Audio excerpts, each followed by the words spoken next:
It's time. Hey guys, I am here with. Ilima Lei Macfarlane. By the way, you have an awesome name. I have to make sure that every time I was saying it, I was like, I got 3 parts of it, not 4. Sorry, I respond to everything. Dude. Yeah, I really do. People fuck it up all the time. What's the worst version of a name you've been called? Ilima Lee, I guess. Or Llama. Yeah. Llama sounds a little offensive though. Well, yeah, I think I'm fine with Llama too, but that was like the most off. I guess. Sounds like people don't read too often who are saying that. Well, tell us about your day because, I mean, things turned out pretty good for you. Yeah, I mean, it started off pretty shitty because I was cutting weight, and I feel like not a lot of people cut. All the girls here were really tiny, and I came down.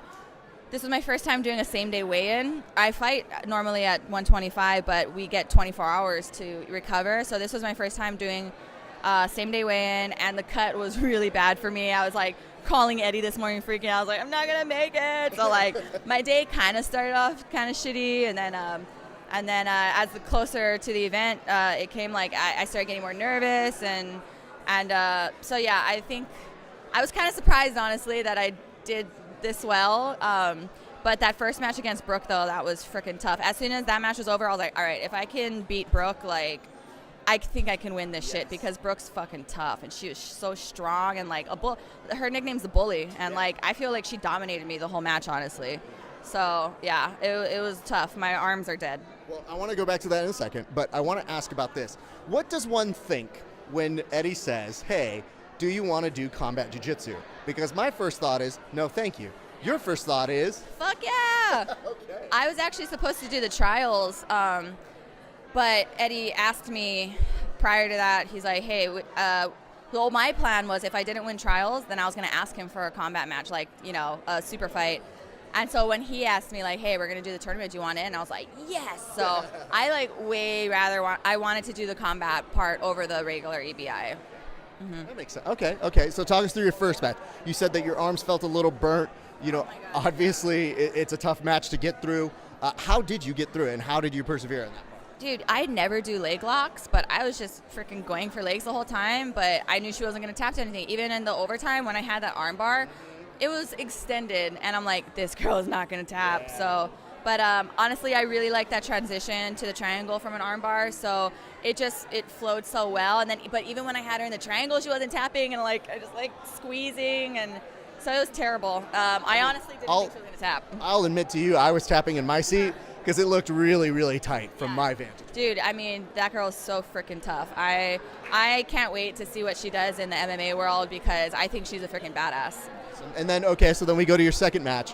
What's happening in your mind there? Because now, like you said, you figured if you could get through that, you could get through anything. Yeah, so I felt like I had the strength advantage over Celine because she actually fights strawweight, which is 115. So I felt like I had a size advantage over her. But then when we started going, I was like, oh shit, she's super technical. So I'm like, all right, I'm just going to get dominated again. But I think like a part of my style is that, I kind of just like wait. I feel like she did dominate me that match until I just saw an opening and went for it.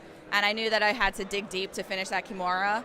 And I hear Eddie yelling at me, I hear Boogie yelling, and I'm just like, ah, and I just ripped it. So yeah, that was fucking sick. But Celine, she's so technical. She's really crafty too. So I knew like I just had to be smarter than her. And you were, and she was a very game competitor. She had a great first match as well. Very smart, very, very tough. But now I'm wondering this. So you did this happens. What do you do with your $2,500 now? Well, I'm actually going to Panama on Tuesday for a couple weeks. Then I go to Cabo. Then I go to Greece for Boogie and Gio's jiu-jitsu camp in Cyprus. And then I go home to Hawaii. So I was like, okay, it gives me a little cushion to like go and have fun. Yeah, I'm terrible with money. I know I'm going to spend that shit in like 1 week. So whatever. That's the unfortunate part. We're going to have to work to get some more money for the combat jiu-jitsu people because I think they give up their ability to be slapped in the face. Well, you can kind of see it. And that's the weird part is like you can't really see it right now because like it looks okay, but tomorrow it'll nutty professor a little bit. Thanks, Brooke. Yeah, she doesn't want to give it to me. But you know what though? Without the spoils, you can't get there without all of the hard work that you put in. Yeah. May I say something to you real quick? Yes, sir. All right, here's what I want to say to you. One, I know that you did all of your 10th Planet family and friends proud because I was near them. I heard them shouting out. Could you hear them from back here? I did. I could hear them clearly. Okay. Yeah. Because people like Keith Krikorian were yelling out nonsense, and I was like, kid, shut up. She's in the middle of something right now. Keith is crazy. Him and Kat are so ridiculous. I let them stay in my room after weigh-ins to just like hang out and rest. And I was like, that is the last time I'm letting you motherfuckers stay in my room. Holy shit, you need to shut the fuck up right now. Like, I'm sorry, I love them, but I was like, you children need to shut up. Like, let me fucking zone out. Yeah. Right. Everybody has last time ever. Everybody has a different way of getting into the zone. Theirs is just by being adorable and eating candy. Yeah, basically. Getting sugar rushes. So let's say this. First of all, before we go, I want to ask, what did it feel like to be a part of the very first female card here for EBI? I mean, obviously it's historic, but I really don't think it's going to sink in until like I start seeing the feedback and the pictures and everything, which probably won't be for a while because I freaking dropped my phone in the toilet right before my first match. So I'm going to have to like borrow somebody's phone, but I think like it's going to sink in when I see all that and like just see, again, the feedback from the jiu-jitsu community, the MMA community, you know, because I don't know. I mean, like I had a good time, but I don't know if it was entertaining for the audience, honestly. Like, so I think once I see everybody's reactions, then I'll be like, yeah, I was part of that. Well, why don't you hear this feedback right now? You did your team proud. You did the sport of combat jiu-jitsu proud. And I know that for the very first female competition, you will always have a place in history as being the first. And hopefully that won't mean anything later because hopefully we'll get so many females who get to compete in this that it's going to be awesome. This. I was the first. Absolutely. Because you know what? Your name's already in the history books, but it's so nice that on the 11th, it took 11 tries to get over to the females, and when they came, they delivered, and you were a big part of that today. So thank you so much. Thank you. All right, can we take care of any sponsors before we get you on? Yeah, 86ers, TC1 Gel, Aloha Inapoi Company. They're my main sponsors. My management company, Janice Spores, and obviously my freaks, you guys. Like, seriously, this is for my freaks. I wanted to bring it home to the gym so bad for them. So this is for you guys. Well, I think that's going to do it for us here. Congratulations again. Ladies and gentlemen, keep it locked here at verbaltechcast.com for more information.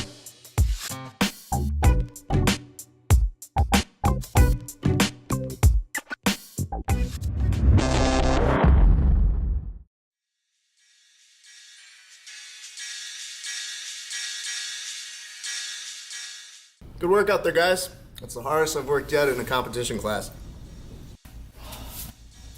Guys, you know what would be insane? If someone made a tournament outside on the ocean.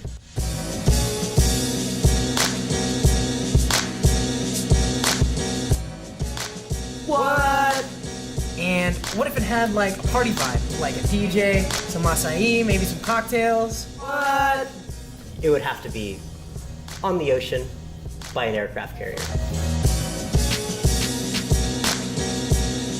What?